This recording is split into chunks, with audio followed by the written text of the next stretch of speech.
মাসিকের সময় 5টি লক্ষণ আপনাকে বলে দেবে যে আপনার জরায়ুর কোনো সমস্যা আছে কিনা বা আপনার সন্তান জন্ম দেওয়ার মতো ক্ষমতা আছে কিনা। মাসিক চলাকালীন সময় এই 5টি লক্ষণ দেখা দিলে দ্রুত চিকিৎসকের পরামর্শ নেওয়া উচিত, অন্যথায় হতে পারে জটিল সমস্যা। মাসিকের সময় যদি জমাট বাঁধা রক্ত যায় সেক্ষেত্রে এটাকে অ্যাবনর্মাল বা অস্বাভাবিক হিসেবে চিন্তা করা হয়, কারণ মাসিকের রক্তে ফিব্রিনোলাইসিন নামক এক ধরনের উপাদান থাকে, যেটা অ্যান্টিকোয়াগুলেন্টের একটা অংশ। এই উপাদানটি থাকার কারণে মাসিকের রক্ত কখনো জমাট বাঁধবে না।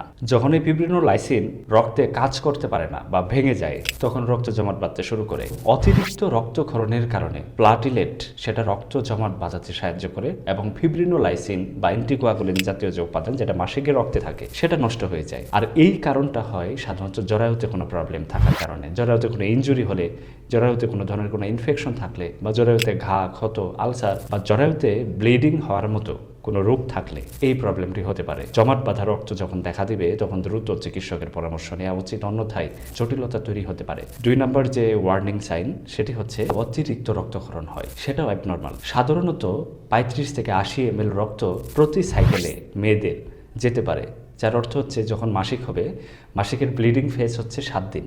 এই 7 দিনে সর্বোচ্চ 80 ml রক্ত যদি যায় সেক্ষেত্রে সেটা স্বাভাবিক। মেডিকেল ভাষায় যদি 80 ml এর বেশি মাসিকের সময় রক্তক্ষরণ হয় সেটাকে মেনোরাজিয়া বলা হয়। সহজভাবে যদি বুঝতে চান সেক্ষেত্রে মাসিকের সময় প্রতি 2 ঘন্টা পর পর যদি প্যাড চেঞ্জ করতে হয় এবং এই অবস্থা যদি একাধারে 7 দিন পর্যন্ত থেকে থাকে তাহলে বুঝতে হবে যে আপনার মাসিকের অতিরিক্ত রক্তক্ষরণ হচ্ছে। এই মাসিকের অতিরিক্ত রক্তক্ষরণ হওয়ার কয়েকটি কারণ সাধারণত থেকে যায়, তার মধ্যে 1 নম্বর হচ্ছে পলিসিস্টিক ওভারিয়ান সিনড্রোমের কারণে হতে পারে, জরায়ুতে কোনো টিউমার থাকলে হতে পারে, জরায়ুতে ক্যান্সারের কারণে এই প্রবলেমটি দেখা দিতে পারে, হরমোনাল চেঞ্জের কারণেও অতিরিক্ত রক্তক্ষরণ হতে পারে। ঘন ঘন মাসিক হওয়াটাও এক ধরনের অ্যাবনর্মাল হিসেবে চিন্তা করা হয়, কারণ যাদের অতিরিক্ত ঘন ঘন মাসিক হয় তাদের সন্তান জন্ম দেওয়ার যে একটা প্রবলেম সেটা দেখা দিতে পারে। 21 থেকে 40 দিনের মধ্যেই যদি মাসিক হয় সেটাকে নর্মাল হিসেবে চিন্তা করা হয়। যদি 40 দিনের বেশি সময় পরে মাসিক হয় সেটা অ্যাবনর্মাল। ঘন ঘন মাসিক হওয়া বা মাসিক অনিয়মিত হওয়ার কয়েকটি গুরুত্বপূর্ণ কারণ আছে, তার মধ্যে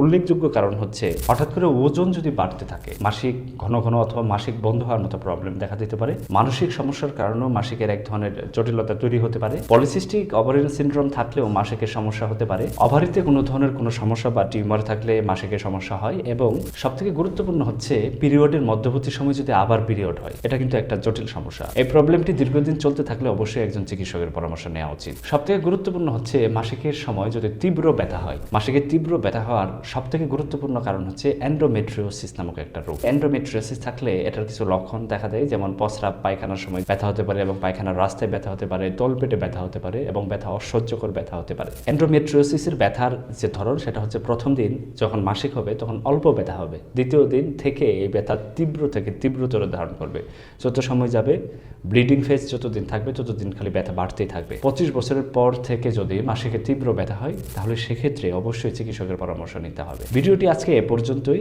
এই ভিডিওতে যে গুরুত্বপূর্ণ তথ্যগুলো দিলাম সেই তথ্য সম্পর্কে বিস্তারিত জানতে হলে আমাদেরকে কমেন্ট করতে পারেন, এবং আপনার সাথে এই ধরনের কোনো জটিল সমস্যা যদি ঘটে থাকে বা পুনরাবৃত্তি হয় সেক্ষেত্রে অবশ্যই দ্রুত একজন চিকিৎসকের পরামর্শ নিতে হবে, অন্যথায় আপনি সন্তান জন্ম দেওয়ার যে একটা ক্ষমতা সেটা কিন্তু হারিয়ে ফেলতে পারেন। শেষ করছি আজকের ভিডিও, দেখা হবে পরবর্তী ভিডিওতে। সুস্থ থাকুন, ভালো থাকুন, আসসালামু আলাইকুম।